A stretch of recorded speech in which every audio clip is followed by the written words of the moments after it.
Olá, estamos aqui no episódio número 8 do Direito em Pauta, podcast do JusConexão UEL, um projeto de democratização do direito do curso de Direito da Universidade Estadual de Londrina. No terceiro ano de graduação, eu sou o Matheus Monte. E eu sou Júlia Calipo, do terceiro ano de graduação, e a pauta de hoje é Consciência Negra e o papel da luta antirracista na educação. Atualmente, no Brasil, 56,1% da população é formada por pessoas autodeclaradas pretas e pardas, segundo a Pesquisa Nacional por Amostra de Domicílios Contínua, PNAD Contínua, divulgada em 2022 pelo Instituto Brasileiro de Geografia e Estatística, IBGE. Em 2023, os registros de casos de racismo aumentaram 127% no Brasil, segundo o Anuário Brasileiro de Segurança Pública de 2024, registrando 11.610 boletins de ocorrência de racismo, em comparação aos 5,1 mil registrados em 2022. De acordo com o Conselho Nacional de Justiça, CNJ, o número de processos judiciais abertos por injúria racial em todo o país teve uma alta de 610% em comparação entre os anos de 2020 e 2023, indo de 675 para 4.798. Não há dúvidas, o racismo é um problema sistêmico e estrutural no Brasil.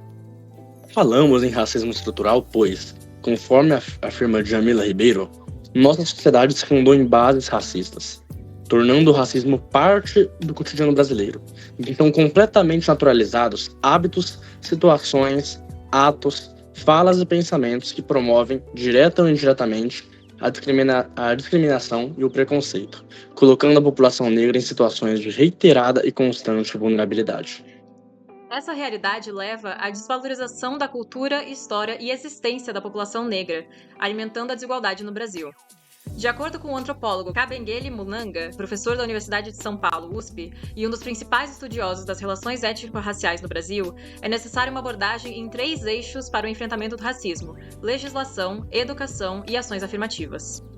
Algumas conquistas fundamentais nesses setores que se pode citar foram a Lei nº 10.639, de 2003, que estabeleceu a obrigatoriedade do ensino de História e Cultura Afro-Brasileira dentro das disciplinas que já fazem parte das grades curriculares do ensino fundamental e médio, e estabeleceu o dia 20 de novembro como o Dia da Consciência Negra no calendário escolar. A Lei nº 11.645, de 2003, tornou obrigatório o ensino da História e Cultura Afro-Brasileira e Africana em todas as escolas públicas e particulares do ensino fundamental até o ensino médio. A Lei Federal de Cotas, de 2012, a Lei de Igualdade Racial, de 2010, que instituiu o Estatuto da Igualdade Racial, estabelecendo o compromisso com a promoção da igualdade racial no país, e o projeto de lei número 3.268, de 2021, que instituiu como feriado nacional o dia 20 de novembro como o Dia da Consciência Negra, em homenagem à morte de Zumbi dos Palmares, um dos principais representantes da resistência negra à escravidão. Apesar dos avanços, ainda há um longo caminho a ser percorrido. Como entende Munanga, a educação, e particularmente a educação antirracista, tem um poder transformador no combate ao racismo e na valorização da diversidade. É apenas através de uma educação efetivamente antirracista, portanto, que é possível formar uma sociedade justa e igualitária. Nesse contexto, para a nossa conversa de hoje, vamos receber a professora doutora Eunice Aparecida de Jesus Prudente, professora sênior da Universidade de São Paulo nas áreas de Direito do Estado e Direitos Humanos, mestre e doutora pela Faculdade de Direito da Universidade de São Paulo, secretária municipal de Desenvolvimento Econômico e Trabalho da cidade de São Paulo, primeira mulher negra na Academia Paulista de Letras Jurídicas, integrante da Comissão de Direitos Humanos da Universidade de São Paulo e professora titular da Fundação Zumbi de Palmares, com enormes contribuições em direitos humanos, cidadania e interseccionalidades entre gênero e etnia. Doutora, é uma honra recebê-la. Eu é que agradeço a confiabilidade de poder falar e atuar no Direito em Pauta na Faculdade de Direito da Universidade Estadual de Londrina. Então, um abraço e agradecimentos a toda a direção e nas pessoas, então, dos jovens, né, do Matheus Monte e da Júlia Calipo. Cumprimento toda a direção, mas em especial todo o alunado da Universidade Estadual de Londrina. Os senhores e senhoras são o nosso futuro e fico muito contente de vê-los empenhados em discutir a nossa atualidade, direitos humanos e a luta contra o racismo. Muito obrigada, doutora. É uma honra tê-la conosco. Para começar com a nossa discussão, sabemos que, como afirma a pesquisadora Edneia Gonçalves, uma educação antirracista não se dá apenas pela comemoração de uma ou duas datas ao longo do ano letivo, mas sim através da construção de um amplo arcabouço de ferramentas metodológicas e pedagógicas no âmbito educacional implementadas o ano todo. Porém, apenas como ponto de partida, qual a importância de termos o Dia da Consciência Negra como um feriado nacional e qual é o legado de Zumbi dos Palmares, homenageado pela data, para a luta antirracista? Muito importante, né, as conclusões da pesquisadora. Então, atentem, a história é ciência e pauta-se pela verdade. Convivemos esse presente como resultado, consequências de um passado. Então, a história é fundamental. A reação do movimento negro, que é o primeiro movimento social brasileiro, ele vai começar nos quase 400 anos de escravização, justamente formando rebeliões e quilombos, que eram essas convivências dos escravizados fugindo da escravidão e buscando uma convivência organizada. Importante atentar para os quilombos, porque ali se formava, né, uma comunidade e com roças que produziam alimentos e que eram comercializados com vilas e cidades vizinhas. O quilombo mais importante, lá no século XVII, foi o Quilombo dos Palmares. Então, lá em Alagoas, aquele quilombo durou 60 anos, né? Então, é mais de meio século. Firmou-se ali uma comunidade que mantinha relações comerciais, inclusive com cidades e tal. No mesmo sentido, o Quilombo do Jabaquara, o quilombo de Benguela, em Goiás, e outros foram quilombos que duraram muito tempo. Isto é muito importante para mostrar que, mesmo aqui na diáspora, os escravizados utilizavam-se sempre dos conhecimentos que vinham lá da África para conviver organizadamente. E aí vem um herói, o Zumbi dos Palmares. Então, é muito importante para essa comunidade negra brasileira que, por dados técnicos estatísticos, sabemos que são a maioria numérica, 56% dos brasileiros descendem, então, né, de povos com culturas importantes. Bom lembrar a história, né? Então, os ciclos da agronomia, os ciclos da agricultura, os ciclos, né, da metalurgia de quase 400 anos no Brasil, advieram das experiências e conhecimentos de etnias africanas. Não houve escola para o escravizado, ele fez o que ele conhecia. Nós, aqui no Brasil, escrevemos pouco sobre o assunto, mas se visitarmos a literatura norte-americana, nós vamos ver os escravizadores já escolhendo, né, aonde iriam avançar em busca do escravizado, porque escolhiam pelos conhecimentos lá das etnias, pelas experiências de etnias. Mas, de qualquer forma, também entendi como os senhores que é pela via pacífica da educação, e que não é passiva, é pacífica, é por conhecimento, é por momentos como estes que estamos discutindo, dialogando sobre os assuntos, é que nós vamos avançar e vencer o racismo, que uma das violências que se estruturou no Brasil. Agora é na via da educação. E nada de falar às próximas gerações, o Brasil do futuro, não. Com os meios de comunicação, como os que estamos nos utilizando nesse momento, rapidamente, nós vamos formar uma geração de brasileiros, né, respeitosos com os direitos humanos. Perfeito, doutora. Muito obrigada. Recentemente, o tema da redação do Exame Nacional do Ensino Médio, Enem, de 2024, Desafios para a Valorização da Herança Africana no Brasil, trouxe atenção para um importante tópico: o desconforto de alunos e professores negros com o currículo e material didático das instituições de ensino, que reduzem a história da população negra aos horrores do período de escravização, denunciando a falta de abordagem da história, ciência, literatura e cultura afro-brasileira, ou uma das grandes personalidades negras do país, como Luiz Gama, André Rebouças, Lima Barreto, Aleijadinho, Zezé do Patrocínio, Cruz de Souza, Nilo Peçanha, Machado de Assis, Mãe Menininha de Gantuá, Antonieta de Barros e Carolina Maria de Jesus. Como afirma a pedagoga Carol Adechowá, autora do projeto Afroinfância, esse modelo de ensino, ao limitar a história do povo negro à escravização, sempre retratando personagens negros em cenários de pobreza, miséria, dor e sofrimento, e nunca em posições de protagonismo, inviabiliza a construção de uma boa autoimagem e de perspectivas positivas para os estudantes negros.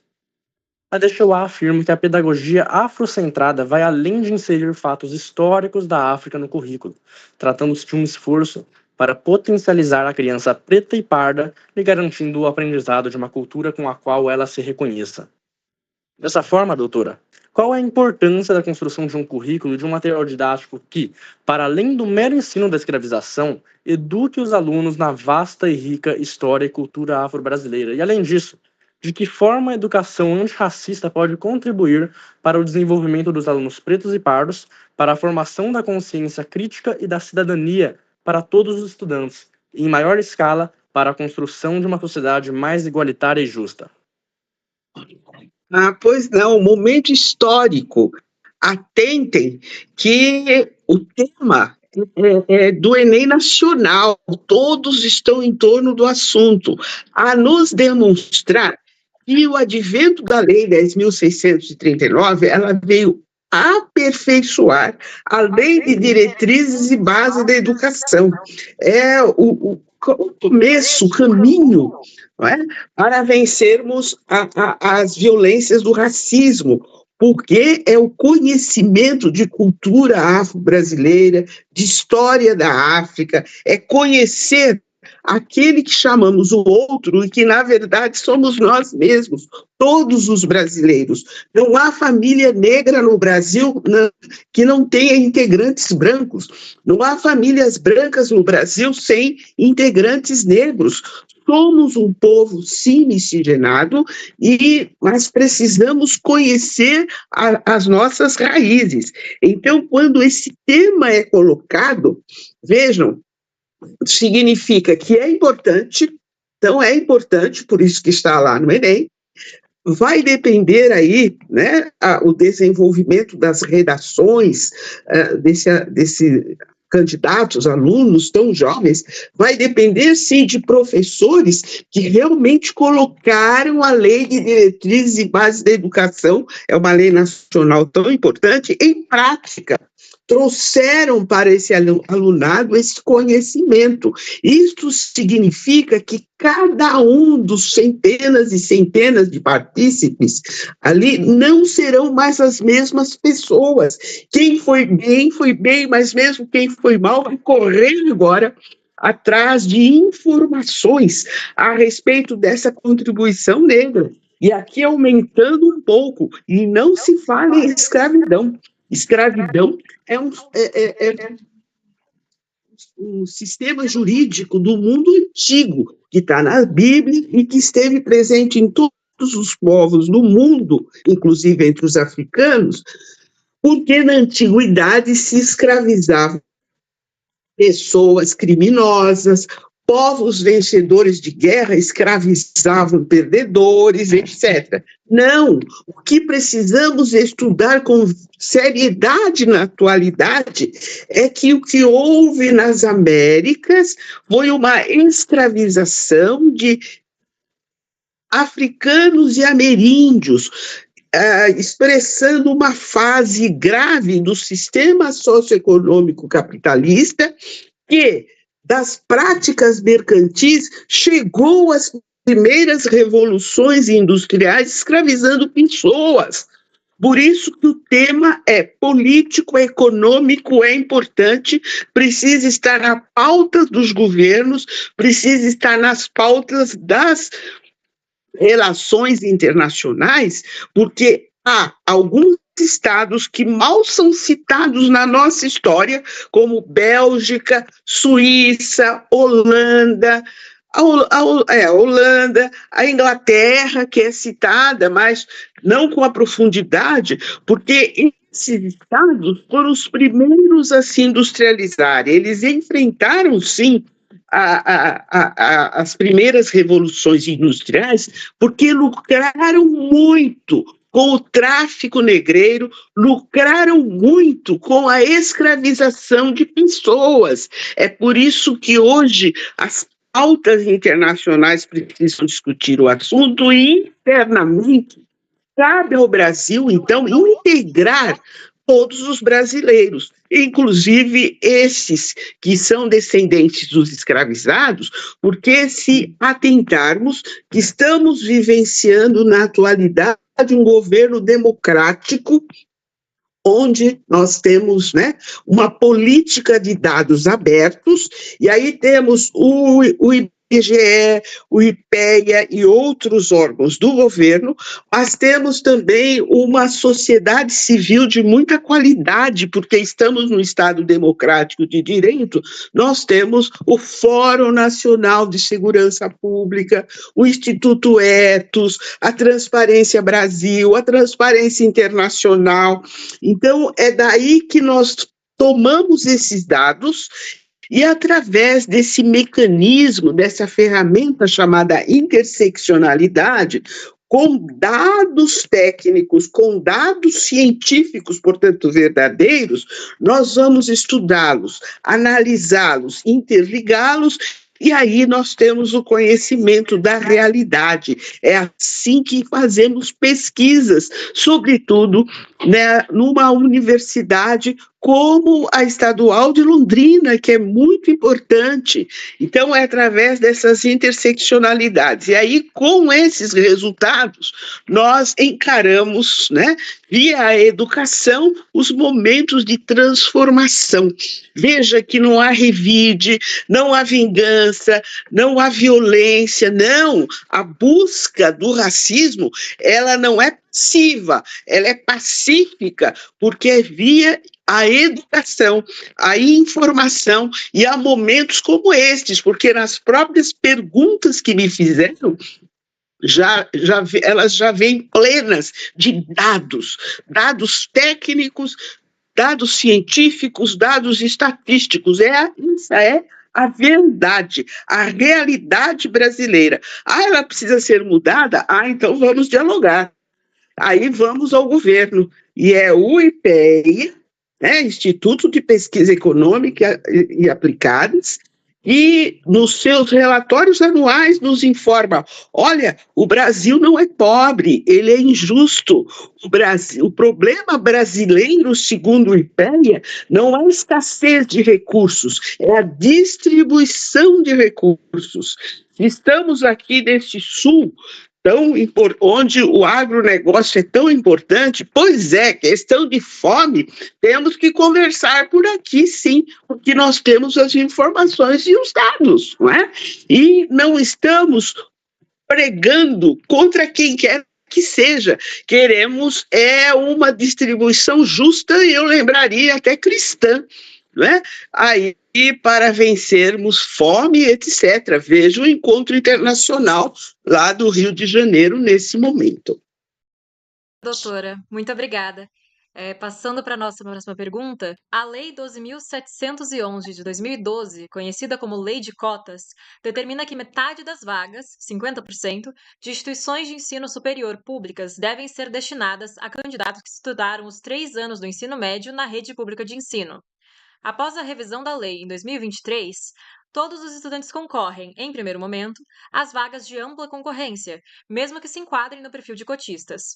Dessa forma, esses candidatos somente ocupam as vagas reservadas pela lei de cotas se se pontuarem abaixo da nota de corte das vagas na ampla concorrência. A lei estabelece que, dentro das vagas reservadas para alunos da rede pública, metade deve ser para estudantes com renda familiar mensal por pessoa igual ou menor que um salário mínimo e a outra metade com renda maior que esse valor. Dentro de cada faixa de renda, devem ser reservadas vagas a candidatos autodeclarados pretos, pardos, indígenas e quilombolas. A lei de cotas é fruto de décadas de luta de movimentos negros e demais movimentos sociais pelo acesso equitativo ao ensino superior. As cotas étnicas e raciais, porém, foram e ainda são recebidas com duras críticas, havendo quem afirme que são desnecessárias ou até mesmo injustas com os demais estudantes, por termos, supostamente, uma democracia racial no país, ou ainda quem diga que essas cotas representariam algum demérito ao intelecto ou capacidade de estudantes negros, pardos, indígenas e quilombolas. Para a senhora, qual a importância das cotas étnico-raciais para a inclusão desses grupos nas instituições de ensino superior? O que poderia nos dizer sobre algumas das críticas mais comuns direcionadas a essas cotas? Bom, também são providências muito importantes e, veja, elas começam nos organismos internacionais, né? Então, nós temos no final da década de 60, início da década de 70 do século 20, a Convenção contra todas as formas de discriminação racial. E o Brasil é signatário, né? E ratificou, então se tornou lei, se tornou direito brasileiro as medidas especiais, como se refere àquela convenção mais antiga. O Brasil teve, na década de 70, 80, por 17 anos, uma lei de cotas que favorecia 50% das vagas nas universidades federais, nos cursos de agronomia e veterinária, para agricultores e filhos de agricultores. Quem é no Brasil agricultor e filho de agricultor, sobretudo naqueles tempos ainda até de ditadura militar? Era realmente os grandes latifundiários, né? Não foram os pequenos produtores que se valeram da chamada lei de cotas para essas vagas nos cursos de veterinária e nos cursos superiores de agronomia e agricultura das universidades federais. Essa lei ficou 17 anos em vigor e, graças a teses que demonstravam que o pequeno agricultor, o agricultor pobre, não estava se favorecendo delas, nem eles, nem os filhos deles, e sim filhos, né, de latifundiários, de gente muito rica, foi que a lei foi, né, afinal, ela foi revogada, né? Mas dessa lei nós tivemos, mas não tivemos a inclusão do negro em nenhum momento, a não ser após o trabalho do já citado doutor Kabengele Munanga, né, aqui de São Paulo, que é um congolês, um africano naturalizado, e há muitos anos, né, já no Brasil, e contribuindo muito, e chamando a atenção já para o tratamento diferenciado já proposto em organismos internacionais e que não chegavam os negros. Depois, o ministro Joaquim Barbosa, que foi procurador da República também durante anos e que fez cursos de doutorado nos Estados Unidos e tal, também trouxe para o Brasil as formas de ações afirmativas via lei de cotas. E temos depois a nossa legislação aqui já citada, né, se referindo desde da igualdade, da lei da igualdade, do Instituto da Igualdade Racial, não, do Estatuto da Igualdade Racial, nós já temos a expressão, né, política de ações afirmativas no direito brasileiro, e o Estatuto da Igualdade Racial é uma lei nacional, a gente chama de federal, mas ela não se refere só aos organismos federais. O Estatuto da Igualdade Racial é lei nacional. Nenhum município, nenhum estado brasileiro, e muito menos o governo federal, pode ter lei que contraria as disposições do Estatuto da Igualdade Racial. E lá já há referências às políticas de ações afirmativas, que dizem respeito exatamente de um tratamento que vai ser diferenciado a excluídos para incluí-los, né? Não são providências ad eterno, é movimento para incluir.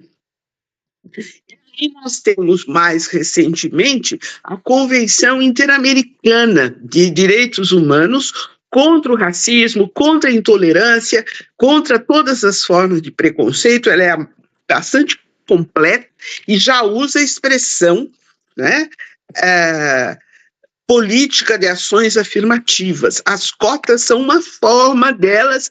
E qual é a função dessas cotas? Concursos públicos, o enfrentamento dos concursos públicos e o acesso à educação. As universidades federais começam, depois outras vão seguir, como é o caso da Universidade de São Paulo, aqui em São Paulo, que começou realmente em 2014, não, em 2016, né? E já temos turmas formadas, e não houve qualquer demérito, qualquer prejuízo ao direito, à medicina, à engenharia, porque pessoas ali chegaram pela via das cotas, né? Então, antes de comentarmos as cotas, bom lembrar que esta Convenção Interamericana contra o racismo e as intolerâncias, ela foi, o Brasil ela é da OEA, o Brasil foi assinante e já ratificou. Quando o Congresso Nacional ratificou essa convenção, o fez com o mesmo mecanismos e procedimentos de aprovação de emendas à Constituição. Então, agora está na Constituição brasileira essa Convenção Interamericana que se refere à política de ações afirmativas, é constitucional, integra a nossa Constituição. É bom que os 513 deputados e 81 senadores saibam disso, porque a todo momento nós observamos, né, alguém dizendo, vamos extinguir, vamos acabar. Momento está se referindo à disposição constitucional. Bom que atentem para isto. Depois, nós temos aí já os resultados da Universidade de São Paulo. Então, as metas gerais dos alunos, no caso do direito, não são diferentes entre alunos cotistas e não cotistas, são até iguais. Havendo alunos cotistas com notas superiores até a não cotistas, né? Autorizada pela hoje deputada Letícia Chagas, ela já é até deputada, mas ela é da primeira turma de cotistas da USP, que começou em 2016. A Patrícia Chagas tem notas espetaculares e ela integra uma família trabalhadora da cidade de Campinas, em São Paulo, né? Então, ela chegou pela via das cotas, foi a terceira aluna, a terceira mulher presidente do Centro Acadêmico 11 de agosto, e hoje é deputada estadual no estado de São Paulo. E ela é cotista. Então, as cotas não prejudicaram o direito, não houve desmérito para a medicina, nem para nenhuma área de atuação e conhecimento com os integrantes do cotista, integrada por cotistas. Por quê? Porque esta é a juventude brasileira, plena, né, de muita energia, de juventude e de muita vontade de estudar. Então, eles chegam na universidade chorando, desesperados, né? É o aluno que não falta, que está sempre presente nas atividades, que quer fazer pesquisa. Ele chega querendo integrar e vem sendo, sim, integrado. É um dos caminhos também que já estão sendo traçados para vencermos as violências, as desigualdades socioeconômicas, porque naquela base larga da pirâmide socioeconômica brasileira estão as famílias negras numa espécie de pobreza geracional. Então, daí, muitas vezes, a literatura nos mostrar, né, sempre como pessoas muito pobres, miseráveis, etc. Nem todos, né?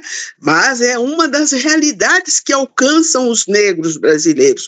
Precisamos cuidar e tratar disso. Esta nação brasileira que tanto reza, bom saber que a agressividade é pecado, práticas raciais também são pecado, e é mérito, é cumprir, né, leis divinas, cuidar de igualdade e do respeito àqueles direitos intrínsecos a pessoas, os chamados direitos humanos. Muito obrigado pela ponderação, doutora. Doutora, mesmo com a implementação da política de cotas há mais de 10 anos, ainda que avanços significativos tenham sido conquistados, o acesso à educação de pessoas pretas e pardas ainda é extremamente desigual. Conforme a Pesquisa Nacional por Amostra de Domicílio sobre Educação de 2023, realizada pelo IBGE, atualmente no Brasil, 29,5% de pessoas brancas entre 18 e 24 anos estavam no ensino superior, e 6,5% já se formaram. Entre pretos e pardos, porém, apenas 16,4% estão cursando uma graduação, e somente 2,9% se formaram. É algo diretamente relacionado ao nível de escolarização média dos grupos. Dos 9 milhões de brasileiros de 14 a 29 anos que não completaram o ensino médio, 71 são pretos e pardos, sendo apenas 27% brancos. A pesquisa chama atenção para o fato de que, ainda que as taxas de acesso da população preta e parda à educação tenham melhorado um pouco ao longo dos anos, na maioria das vezes isso acontece em proporção muito semelhante à dos brancos, mantendo a desigualdade. Por exemplo, o número de pessoas de 14 a 29 anos que não completou o ensino médio no Brasil caiu de 11 milhões em 2019 para 8,9 milhões em 2023. A proporção de 7 pretos e pardos para 3 brancos, porém, permaneceu a mesma. Outro ponto relevante que surge ao falarmos sobre o acesso da população preta e parda ao ensino superior aparece quando analisamos o corpo docente das instituições de ensino do país. De acordo com um relatório quantitativo sobre a implementação da Lei nº 12.990 de 2014, da Escola Nacional de Administração Pública, o ENAP, a entrada de professores negros em universidades públicas é abaixo de 1%. Em 2021, o percentual de pretos e pardos aprovados em concursos para trabalhar como docentes em universidades públicas foi de 0,53% entre 2014 e 2019. O percentual é 37 vezes menor do que estabelece a lei, de acordo com a qual é obrigatória a reserva de 20% das vagas para pessoas negras em concursos públicos para cargos efetivos e empregos públicos. Doutora, a senhora poderia apontar alguns motivos para essa desigualdade de acesso à educação ainda ser tão significativa, apesar da implementação da lei de cotas há mais de 10 anos? E ainda, a senhora acredita que estes dados colocam em questionamento a suposta democracia racial alegada por aqueles contrários às cotas étnico-raciais? Acho que falar em democracia racial, né, significa um Estado democrático de direito conquistado em 1988 ainda em formação, né? Porque se atentarmos para 3 perspectivas muito graves presentes entre nós, gênero, etnia, desigualdade socioeconômica e tal, nós vamos ver que ainda estamos com muitos problemas. E os dados aí citados, né, pelo pelo colega Matheus, bem explicitam isto. Então, realmente é na base larga, mais pobre,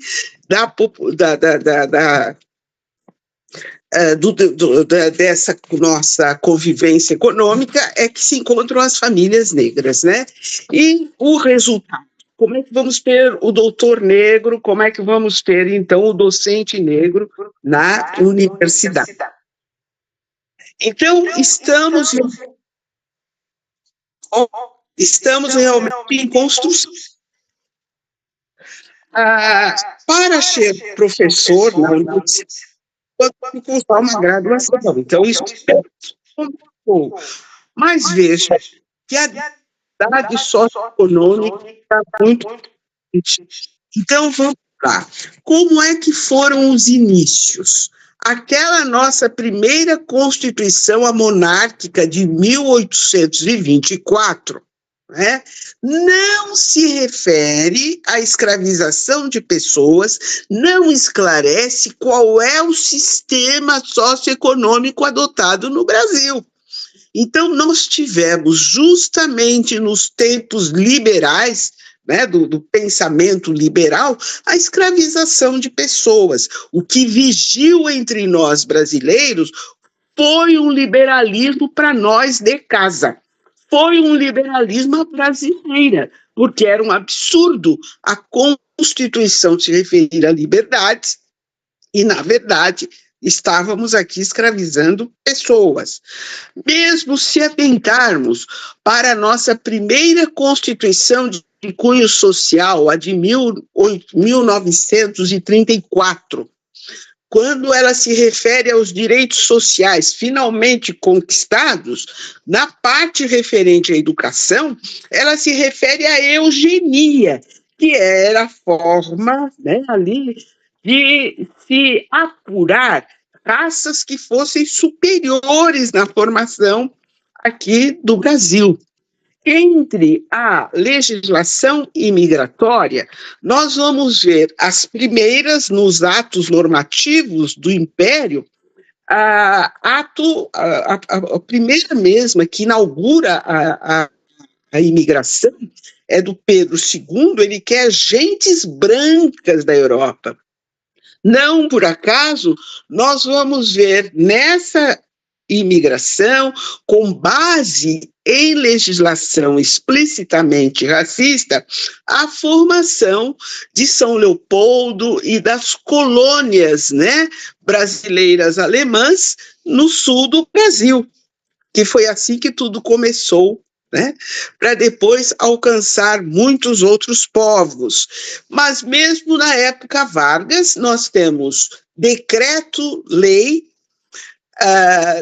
da época Vargas, um pouco antes da sua deposição, quando o nazifascismo perdeu a Segunda Guerra Mundial, nós já temos, ainda temos, né, legislação brasileira que não se refere a preto branco, mas Vargas, né, queria uma imigração de pessoas com ascendência europeia, né, ou com descendência europeia, né? Então, esses eram os povos que ele queria, leia-se, povos brancos. Então, passamos por tudo isso, e isso vai trazer consequências aqui na nossa vivência, né? O direito foi explicitamente racista, e o direito expressa o quê? O sentido de correto do que considera justo numa sociedade, mas era assim que se pensou no Brasil. Mas, enfim, chegamos a 88, e o direito brasileiro, até hoje, ainda não fez justiça aos movimentos sociais pelas conquistas de direitos. E vejam que a Constituição de 88 chega com uma ação unida dos movimentos sociais pela democracia. Então, a Constituição atual, ela é inclusiva, ela tem os nossos semblantes, porque os movimentos sociais estiveram naquela Constituinte. Então, os caminhos estão asfaltados para a igualdade, mas é preciso atentar para a equidade. Há situações muito diferentes, há uma diversidade na formação do Brasil. Há quem vai encontrar e encontra tropeços, né? Então, é preciso sim o Estado vir com as políticas de ações afirmativas, não podemos desistir delas. E é também muito importante uma docência tão diversa quanto o povo, que não ocorre. A docência brasileira ainda é integrada por homens brancos, né? O mito do homem médio que o próprio direito assimilou e vem levando já há séculos, né?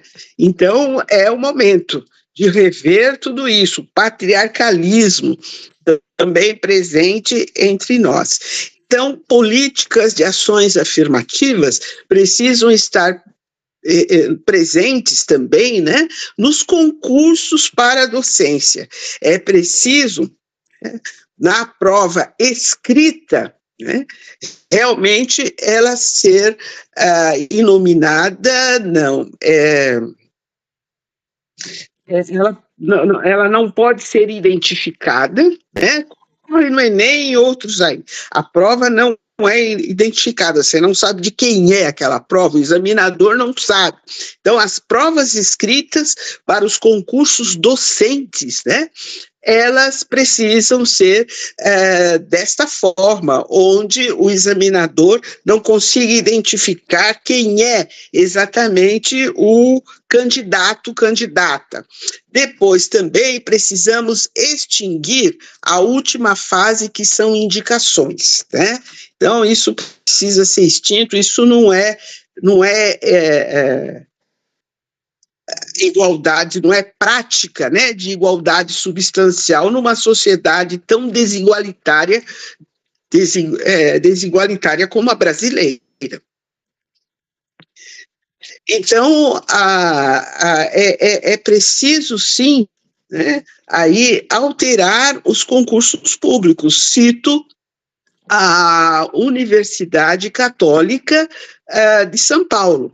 Na Universidade Católica de São Paulo, atentando, né, aos 30% de pessoas negras no estado de São Paulo, como é o seu concurso? Bom, até que se formem todos os cursos da Universidade Católica de São Paulo, 30% de professores negros, os concursos são voltados para professores negros, como que está em vigor, edital está em vigor neste momento, para um professor doutor em direito administrativo. Então, primeiro serão os professores negros.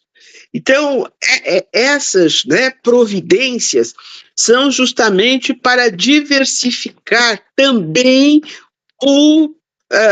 os docentes, né, os grupos aí de professores das universidades. Isso precisa ser feito imediatamente. Se as políticas de ações afirmativas são importantes para as famílias negras, para terem os seus jovens, os seus filhos na universidade pública, também é importante para o direito, para a medicina, né, para todas as áreas de conhecimento e atuação, a mesma diversidade ser integrada por pessoas expressando essa diversidade do Brasil. Perfeito, doutora, muito obrigada. Caminhando aqui para a nossa última pergunta, então.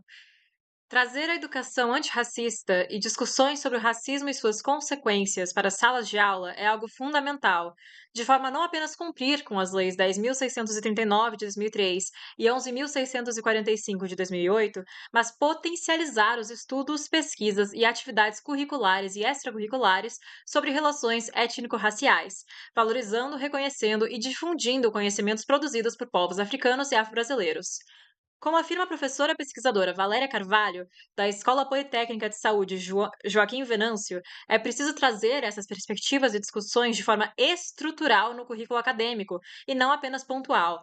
abordá-las não somente nas disciplinas em que se espera falar sobre o tema, mas também naquelas em que, antigamente, seria impensável tratar de tais temáticas. Lembramos aqui do conceito de sankofa, que tem suas origens em um provérbio tradicional dos povos de língua Akan da África Ocidental, como o povo Ashanti, originários de Gana, Togo e da Costa do Marfim, por exemplo, que remete à importância de olhar e aprender com o passado para poder compreender o presente e moldar um futuro melhor. Como sugere o Fundo das Nações Unidas para a Infância, UNICEF, em sua cartilha Primeiras Infâncias Negras e a Educação, parte da sua iniciativa Primeira Infância Antirracista, o que sabemos sobre o antirracismo na prática é que este exige movimentos incansáveis, sendo uma responsabilidade compartilhada com todos os atores da sociedade, como também no ambiente escolar. Não podemos deixar de mencionar algumas iniciativas que temos aqui na Universidade Estadual de Londrina, como o projeto Juventudes, Direitos Humanos e Antirracismo, coordenado pela professora doutora Andréa Pires Rocha, e o Núcleo de Estudos Afro-Brasileiros, de coordenação da professora doutora Marleide Rodrigues da Silva Perrucci, para citar alguns. Portanto, professora, como último questionamento, além de cumprir com a legislação já existente, de que formas as escolas e universidades brasileiras podem garantir a implementação e valorização efetiva da história e cultura afro-brasileira nos currículos e fomentar de forma contínua a educação antirracista no ambiente educacional? As pessoas da universidade, elas vão precisar permanecer nos cursos, né? Então, é muito importante, aí vou citar a Universidade de São Paulo, que instituiu mais uma pró-reitoria, né? Então, temos a reitoria, pró-reitoria de graduação, pró-reitoria de pesquisa, pró-reitoria de pós-graduação e temos também uma pró-reitoria de pertencimento e inclusão. Justamente ali são desenvolvidas, né, todas as providências, inclusive orçamentárias, para garantir a permanência dos alunos, cotistas ou não, o aluno que demonstre necessidades, né, para permanecer no curso, onde a pessoa, né, sujeita, como em toda a sociedade, a algum tipo de agressão ou violência, seja acolhida, e também bolsas para as pesquisas, para as bolsas de permanência nos cursos já de graduação e inclusive de pós-graduação. Então, acho que as universidades brasileiras precisam ir aperfeiçoando, né, e democratizando o acesso ao ensino universitário, mas também com garantias mínimas para permanência. E aí há no caso do direito, alguns programas que são sustentados pelos escritórios de advocacia, por entidades do mundo corporativo, empresarial e tal, que vêm colaborar. Mas, no caso, a própria Universidade de São Paulo criou já a sua pró-reitoria de pertencimento e inclusão. É pertencimento, inclusão e permanência, é PRIP lá, a sigla, né? Então, muito importante, né, que aquele que chegue à universidade permaneça até o fim. Aquele que chegue na universidade, já temos alguns exemplos também muito bonitos de alunos que fizeram intercâmbio para os Estados Unidos, para universidades também europeias. É muito, muito importante para o futuro deles, né, também, mas para o futuro aí de toda a nação, né? Então, é como penso que tudo precisa, que o Estado, né, democrático de direito precisa dessa nossa interferência para ser aperfeiçoado, mas lembrando sempre que é somente na democracia que temos a política de dados abertos, a dados, né, a informações técnicas científicas para a pesquisa. Só a pesquisa na democracia. Então, temos que valorizar a Constituição que temos e irmos aperfeiçoando o nosso Estado democrático de direito. E o ambiente, né, aí universitário existe para isto. Professora, muito obrigado por suas respostas e explicações. Infelizmente, nosso tempo já está chegando ao fim. Foi um prazer para nós, daqui da Universidade Estadual de Londrina, do curso de Direito, tê-la aqui conosco. Quero agradecer a confiabilidade e a oportunidade de estar conversando, né, com a Universidade Estadual de Londrina, em especial o curso de Direito, no programa Direito em Pauta. Isso encerra o nosso episódio de hoje. Para você que tem interesse pelo tema, estamos deixando alguns materiais educativos e indicações de páginas e projetos engajados com a luta antirracista, inclusivos da UEL, na descrição desse vídeo. Se você nos ouviu até aqui, vamos te fazer um convite. Seguir o nosso projeto de extensão lá no Instagram, @justconexão.uel. Por lá, você pode ficar ligado nos diversos conteúdos relevantes sobre o direito e saber quando vai sair o nosso próximo episódio. Esse foi o Direito em Pauta, o podcast do JustConexão UEL, um projeto de democratização do direito do curso de Direito da UEL, disponível no YouTube e no Spotify. Para a produção deste episódio trabalharam Micaele da Silva, Rodrigo Sampaio, Victor Parolin, Matheus Monte, Regiana Place, Rafael Gonçalves, Roberta Colácio e Júlia Calipo, sob supervisão das professoras Juliana Pavão e Ana Cláudia Pinheiro. Eu sou o Matheus Monte. E eu sou Júlia Calipo. E ficamos por aqui. Até a próxima pauta.